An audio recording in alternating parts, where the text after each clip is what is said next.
Tiene 16 años laborando en diversas dependencias del INAH y desde 2019 es responsable de la Subdirección de Conservación del Patrimonio Arqueológico aquí en la Coordinación Nacional de Conservación del INAH en México, entre muchas otras cosas que, bueno, no tenemos tiempo de decir ahora, pero bueno, también quiero decir que ella ha estado en un equipo desde hace un rato de organización de diversas actividades de piedra.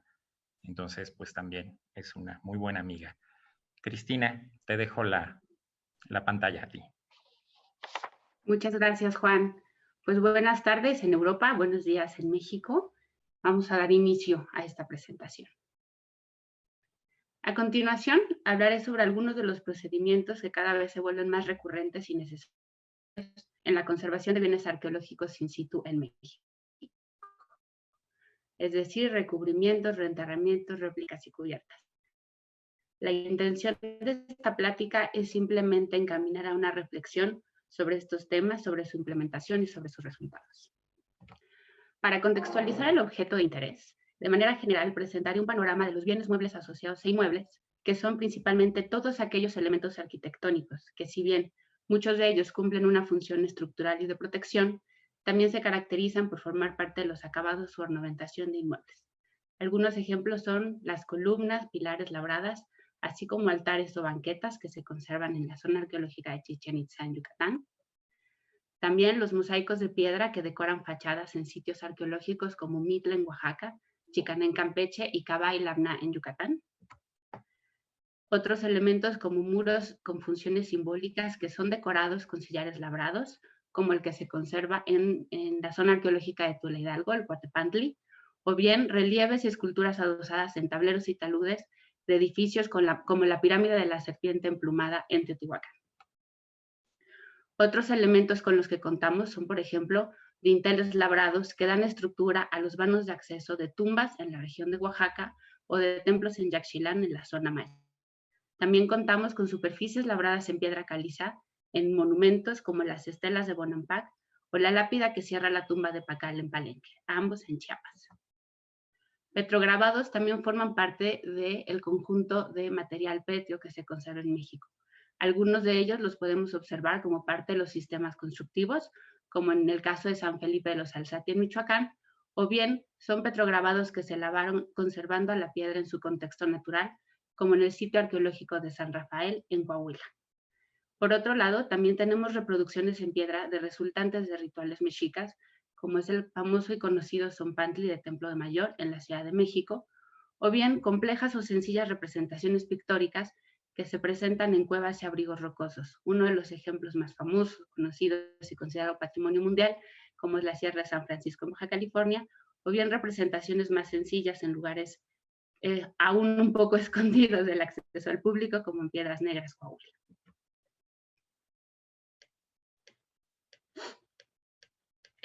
Por otro lado, además de la gran diversidad que tenemos del patrimonio en cuanto a su forma, su uso, la naturaleza de la piedra que lo constituye y en que es manufacturado, también tenemos que considerar que esta diversidad se presenta en los contextos en los que se ubican en las zonas arqueológicas y los sitios arqueológicos.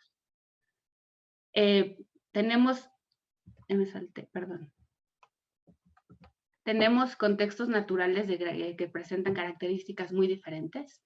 Por ejemplo, tenemos patrimonio que se ubica en áreas altas y boscosas como en Michoacán, en desiertos como en Coahuila, en la costa del Caribe en Quintana Roo, valles en la Mixteca oaxaqueña o selva en parques naturales como Palenque en Chiapas, solo por mencionar algunos.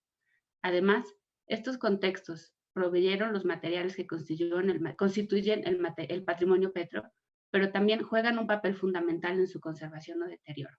La temperatura, la humedad relativa, los periodos de secas y lluvias, el viento, la calidad del agua de lluvia o de los cuerpos de agua cercanos, así como la vegetación y la fauna, son aspectos que deben ser considerados para comprender a los bienes culturales en su constitución, pero también en su estado de conservación y en sus procesos de deterioro. En los contextos urbanos sucede lo mismo. Tenemos casos como las zonas arqueológicas de Cuiculco y Templo Mayor que se ubican en el centro de la Ciudad de México y en la zona sur, o bien sitios arqueológicos que se encuentran rodeados por localidades como la zona arqueológica de Acanqué, en Yucatán. En estos contextos urbanos es importante considerar que se suman otros actores como es la contaminación ambiental o las grandes concentraciones de población. Sin entrar en mucho detalle, y como es de todos los presentes sabido, el deterioro del patrimonio cultural se genera por diversas causas y mecanismos. Actúan de manera directa con la materialidad del patrimonio en sus propios contextos. En los últimos años en México se ha observado un incremento en la cantidad y en la intensidad de los fenómenos naturales, tales como huracanes, tormentas tropicales o bien intensos periodos de sequía. Esto ha impactado de manera directa en el comportamiento del patrimonio y por lo tanto su conservación, ya que se ha roto el equilibrio que antes existía y que hacía de los mecanismos de deterioro, si bien no procesos totalmente controlados, sí mecanismos más lentos que podíamos controlar hasta cierto nivel. Por otra parte, aspectos sociales y políticos también son importantes, en especial ante proyectos de gobierno como el famoso Tren Maya, que se desarrolla en la península de Yucatán y que tendrá un impresionante e importante impacto en la conservación del patrimonio. Por otro lado, no es posible dejar afuera la insuficiencia de recursos económicos, humanos y materiales para atender los sitios y zonas arqueológicas, los cuales, por un lado, cada vez son más susceptibles a deteriorarse y, por otro lado, cada vez tenemos menos posibilidad de acceder a ellos para atenderlos.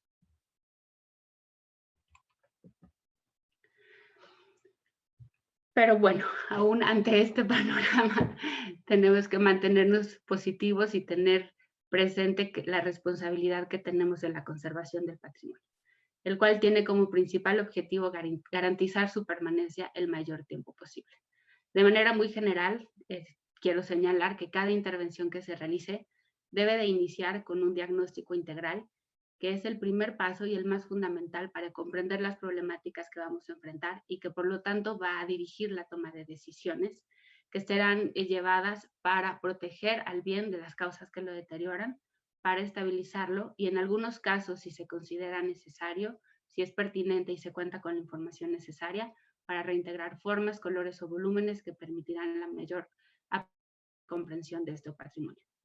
Sin embargo, estas intervenciones no son suficientes, ya que también es indispensable tomar en cuenta cuáles serán las acciones que permitirán ampliar la vida útil de las acciones de protección, estabilización y reintegración que realicemos y por lo tanto con esto asegurar la permanencia del patrimonio cultural por mayor tiempo. Nuestras intervenciones también deberán estar guiadas por los principios y criterios de intervención de conservación.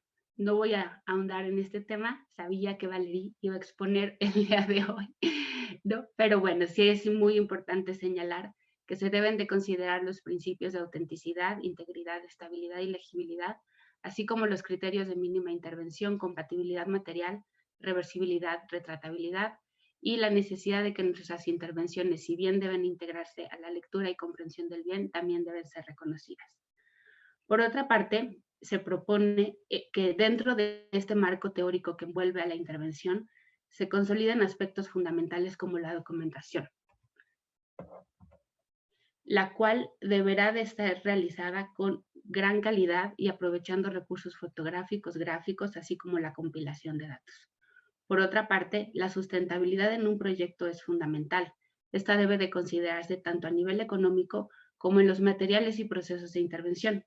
Es indispensable hacer el análisis de ciclos de vida de los materiales, saber que estos no serán agentes contaminantes para el medio ambiente o que requerirán de un uso excesivo de recursos como el agua, que en muchos sitios, por ejemplo, con él no se cuenta. Pero además, estos principios y criterios no solamente deben de dirigirse o encaminarse directamente a la intervención del bien que queremos conservar. También tenemos que tomarlos en cuenta y considerarlos en cuanto al contexto cultural y natural del bien. Es por eso que se propone o se considera necesario que se debe de tener una visión amplia que permita proyectar de manera objetiva el impacto que tendrá esta intervención, no solo en el bien, sino también en el edificio, en la zona arqueológica, en el ambiente natural, así como en la lectura y la comprensión del conjunto patrimonial.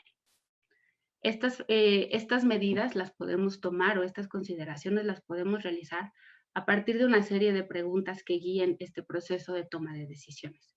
Por mencionar algunas, podríamos considerar: ¿será claro que es una intervención reciente o se confundirá con el original? El visitante podrá comprender las características formales, materiales, de uso o función del bien. Habrá una compatibilidad material y formal entre el agregado y las cualidades arquitectónico-urbanas. Será posible retirar la intervención sin alterar el original, ni su soporte, ni su contexto. En un corto, mediano y largo plazo, estas preguntas dirigidas particularmente a las acciones que platicaremos, vamos a platicar más adelante en esta presentación.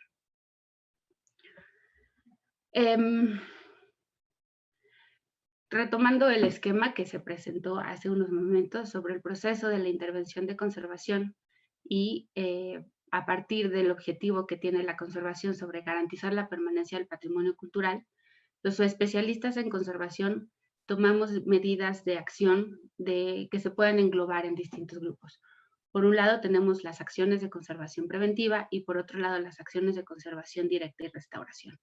La principal diferencia entre estas es que la conservación preventiva implica acciones en las cuales no se toca el bien a conservar, mientras que la conservación directa, como lo dice su nombre, en la restauración, sí implica llevar a cabo procesos directamente sobre el bien. Otra de las particularidades de la conservación preventiva es que jugará un papel fundamental para ampliar la vida útil de las intervenciones de conservación directa y de restauración, y con ello aumentará las posibilidades de permanencia del patrimonio arqueológico. De manera muy general, solamente mencionaré que como parte del conjunto de procesos de conservación directa y restauración, se tienen la limpieza o desalinización, la consolidación del fijado, la unión de fragmentos, la reintegración formal o de volumen o la reintegración cromática. Pero también dentro del conjunto de conservación directa, además de estos procedimientos, tenemos otros que tienen una función de fortalecer, extender y favorecer los resultados de los procesos previamente mencionados, que son los que se presentan en la parte superior de estos recuadros. Dentro de los que consideramos también como conservación directa están los recubrimientos de sacrificio y los recubrimientos de protección. En el caso particular de los reenterramientos está justamente en el límite de lo que sería una conservación directa y una acción de conservación preventiva, mientras que las cubiertas y la colocación de réplicas entran en el conjunto de medidas de conservación preventiva, en las cuales por supuesto se suman otras acciones como de mantenimiento. En el caso de las réplicas, cabe señalar también que no solamente tienen una función de conservar el patrimonio, sino de poder, a partir justamente de reproducir las características formales o estéticas del bien que se está protegiendo, dar a conocer estas cualidades al público. Es importantísimo señalar que todas estas acciones necesitan realizarse de manera interdisciplinaria y que en el caso particular de las 5 acciones de las que platicaremos hoy y que están en el recuadro rojo no sustituyen la intervención de estabilización. Todas ellas deberán realizarse una vez que se haya logrado la estabilización del bien. Y bueno, ya entrando de lleno en el tema de esta ponencia y hablar de la estratigrafía de la conservación de bienes arqueológicos, es importante señalar que no voy a profundizar en cada una de ellas, ya que cada uno de estos temas implicaría media hora o más de plática y de discusión.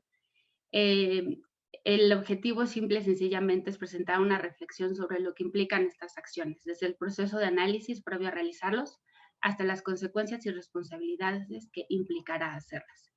No todos los ejemplos que voy a mostrar es patrimonio petro, en algunos casos lo acompaño con casos de ejemplos de pintura mural y de relieves en estuco que generalmente en el tema de toma de decisiones coinciden con los relieves en piedra y a veces comparten un mismo espacio. Sobre los recubrimientos. En cuanto a los recubrimientos, y como lo vieron en la diapositiva anterior, estos se pueden manejar en 2 líneas, de sacrificio y los de protección.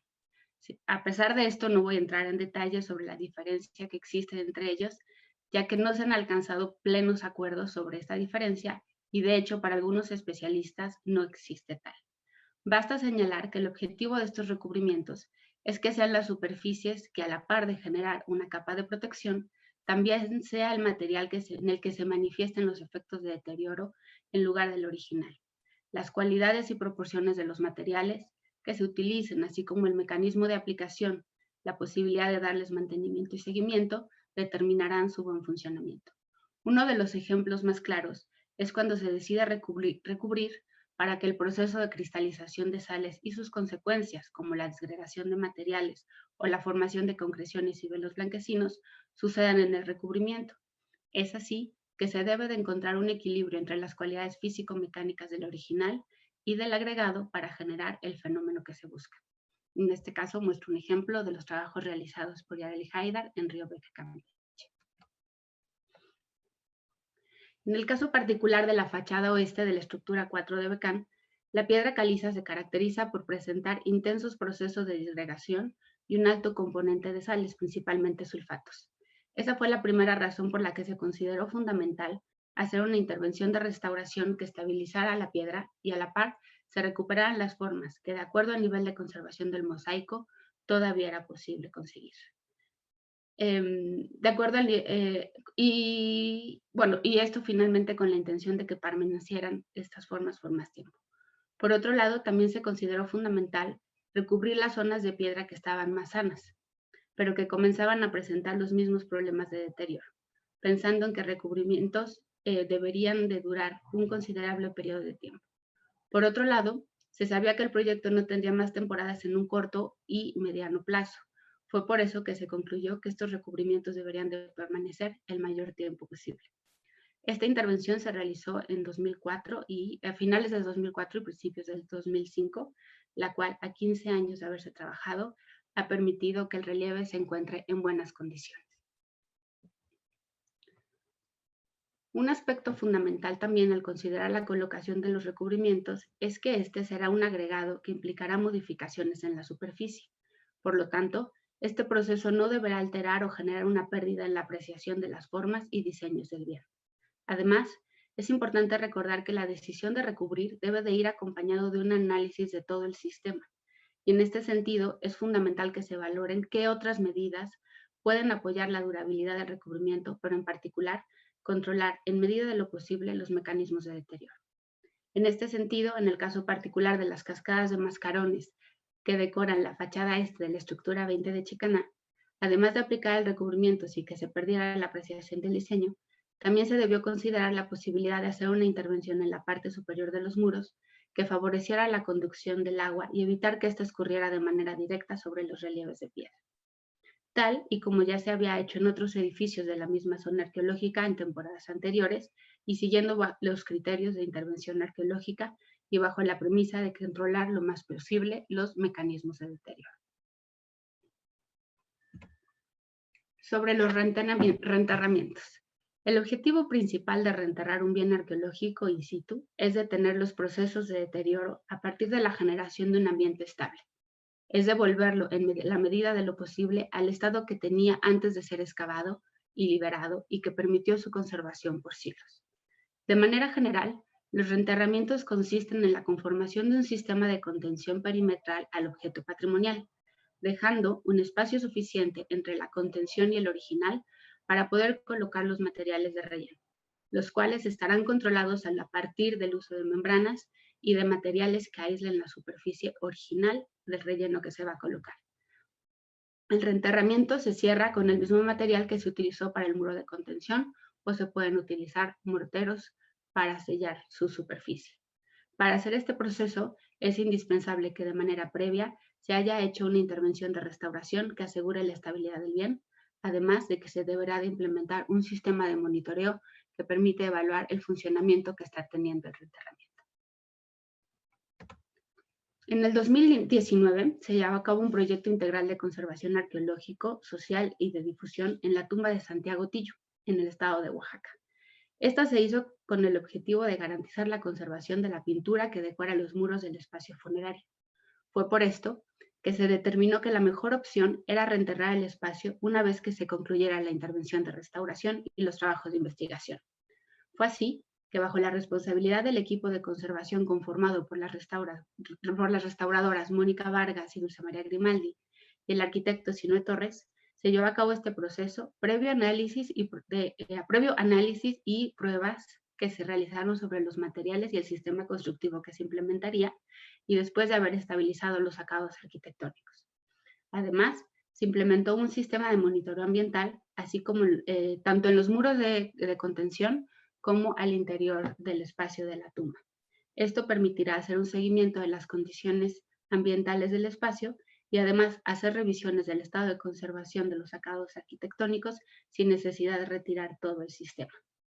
Este es uno de los casos en los que se decidió reenterrar no solamente para conservar el patrimonio, sino porque se sabía que era un proyecto de conservación que no tendría continuidad. Por lo tanto, la decisión tenía que asegurar la permanencia del bien por mayor tiempo. En el caso de la zona arqueológica de Cbalam en Yucatán, existen diversos acabados arquitectónicos que han sido reenterrados desde inicios de este proyecto. Uno de estos ejemplos es la esquina redondeada este, un elemento decorado por un relieve en estuco monocromático. Esta esquina contó con diversas intervenciones de restauración y de conservación preventiva para estabilizarla a lo largo de varios años. Sin embargo, en noviembre del 2004, durante la temporada de trabajo, se tuvo que llevar a cabo una vez más un intensivo proceso de consolidación y de reintegración formal debido a los deterioros que presentaba.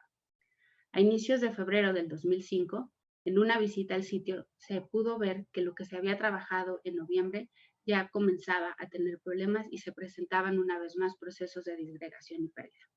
Fue por eso que en la temporada de campo de ese año, en el 2005, se decidió reenterrar este elemento, realizándose un monitoreo en 2007 a partir del sistema colocado para poder hacer este proceso.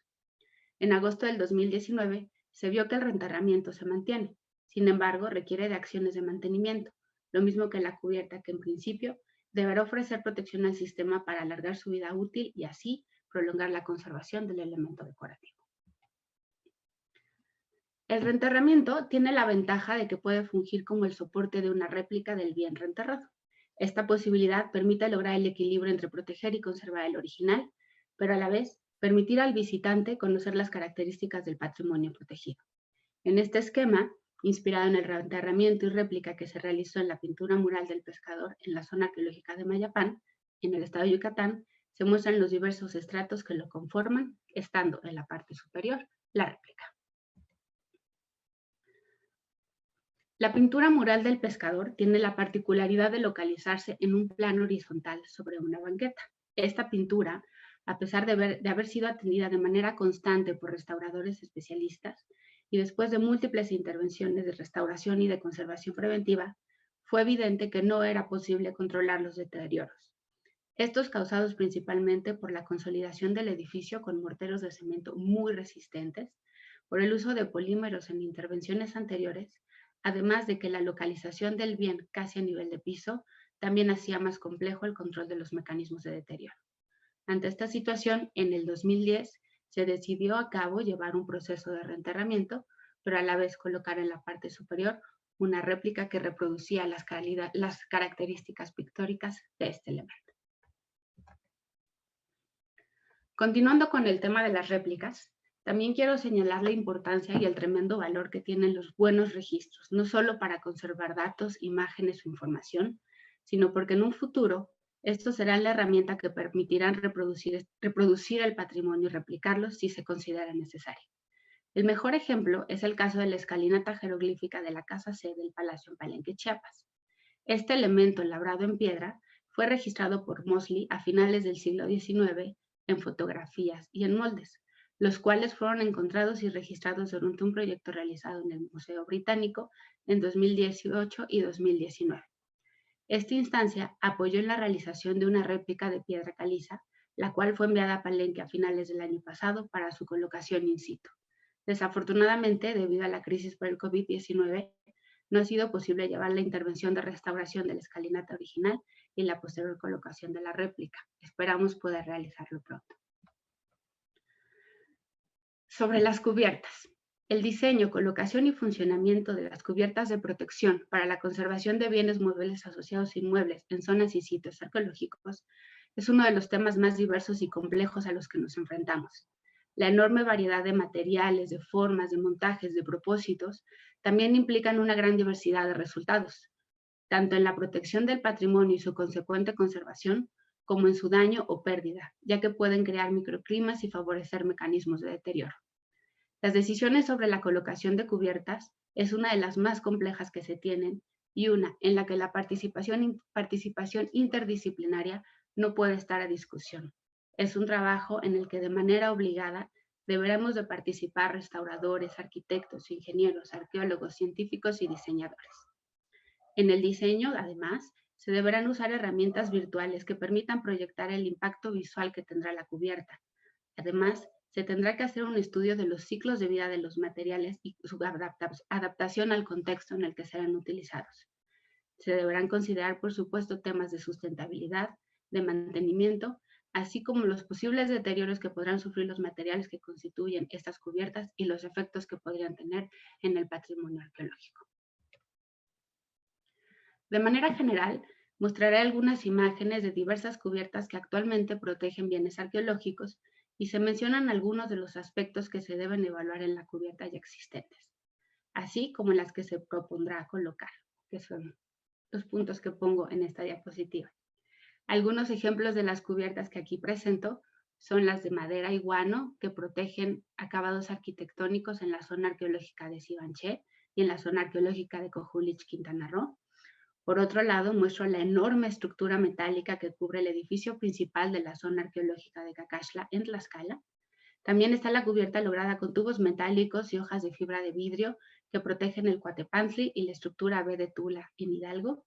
Y las estructuras metálicas que se complementan con persianas de lonas para la protección de lluvia, viento e insolación que se utilizan en la zona arqueológica de Templo Mayor. Finalmente, presento la cubierta de madera con láminas de un material polimérico que protege la banqueta de Caciques, también en la zona arqueológica de Tula. Un ejemplo más del tipo de cubiertas que se encuentran en zonas arqueológicas son las que reproducen etapas constructivas posteriores o superestructuras. Un ejemplo de esto es el friso de los 4 reyes en la zona arqueológica de Balamcú, el cual, a partir del uso de materiales modernos, contó con la reconstrucción de lo que habría sido la superestructura arqueológica, siguiendo su diseño, lo que permitió no solamente recubrir y proteger este relieve en estuco y la estructura previa, sino que además permite el acceso del público a conocer este relieve en estuco. En el caso de la estructura 2 de Calakmul, Campeche, durante las excavaciones de este imponente edificio se detectó en su interior la presencia de una serie de edificios y plazas que correspondían a etapas constructivas anteriores. Con el objetivo de continuar las investigaciones al interior de esta estructura y con la intención de que estos espacios pudieran ser visitados, si bien no se construyó una cubierta, sí se colocó al interior del edificio una gran infraestructura de vigas de metal y concreto para generar espacios dentro del enorme relleno constructivo. Por motivos de conservación, estos espacios se encuentran restringidos. Antes de concluir con el tema de las cubiertas, quisiera señalar que la recuperación de la función de las cubiertas originales es una gran medida de conservación cuando puede realizarse tanto para los inmuebles como para los bienes muebles asociados a ellos. Un ejemplo exitoso de esto es el trabajo que se ha realizado en el Palacio de Palenque, en donde retomando técnicas tradicionales, respetando los declives originales y recuperando elementos arquitectónicos claves para el control de caídas de agua, como lo son las cornisas, se ha logrado devolver su función a las cubiertas originales, reflejándose de manera muy positiva en la conservación de relieves de piedra, relieves de estuco y pintura mural que se conservan en las fachadas, frisos, pilares y muros interiores de estos edificios. Para finalizar y a manera de conclusiones, quiero señalar algunos puntos. Por una parte, denominar esta presentación la estratigrafía de la conservación de bienes arqueológicos in situ tenía la intención de hacer referencia a esa serie de capas que a veces de manera independiente y otras en conjunto se han vuelto necesario colocar para lograr la conservación de nuestro patrimonio en zonas y sitios arqueológicos. Pero no solamente quería hacer referencia a ellos, sino quería hacerlos notar, ya que en ocasiones la propia dinámica de trabajo y las propias necesidades y emergencias que tenemos que resolver no nos permite visualizar con claridad y de forma esquemática e integral lo que estamos haciendo. Y si no lo visualizamos de esa manera, no podemos analizar con objetividad si las acciones que estamos realizando las estamos llevando a cabo de la mejor manera. Estas estratigrafías son reales y son constantes, Muchas veces son positivas, pero otras no. Y creo que la principal causa es que no siempre estamos viendo que cada estrato que sumamos hace más complejo el sistema. Y por lo tanto, su control requiere de mayor análisis y entendimiento, así como mayores responsabilidades para mantenerlo. Cada estrato que integramos es una responsabilidad de conservación que se suma a nosotros como conservadores. Con esto no digo que debemos detenernos. Al contrario, en situaciones como las que se viven hoy en día, con deterioros acelerados, cambio climático, proyectos federales que impactarán directamente en el patrimonio cultural, así como la reducción de recursos, hace que estas medidas deban reforzarse, siempre y cuando se hagan con diagnósticos y análisis integrales, de forma interdisciplinaria, de manera consensuada y bajo los principios y criterios de conservación, considerando no solo al bien, sino, como lo señalé en esta presentación, también su contexto. Estos procesos no se pueden volver recetas. No podemos ponerle la misma camisa a todo. Es fundamental hacer el diseño de estas intervenciones a la justa medida y considerando todos los aspectos que van a incidir. Se deberán implementar cuando se haya comprendido la dinámica de deterioro lo mejor posible, se hayan estabilizado los bienes y se hayan hecho las pruebas de materiales necesarias para garantizar su funcionamiento. No se puede trabajar a partir de hipótesis, ideas preconcebidas o suposiciones basadas en los resultados obtenidos en otros sitios o en otros bienes similares.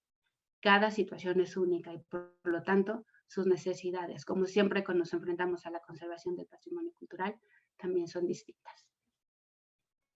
Muchas gracias.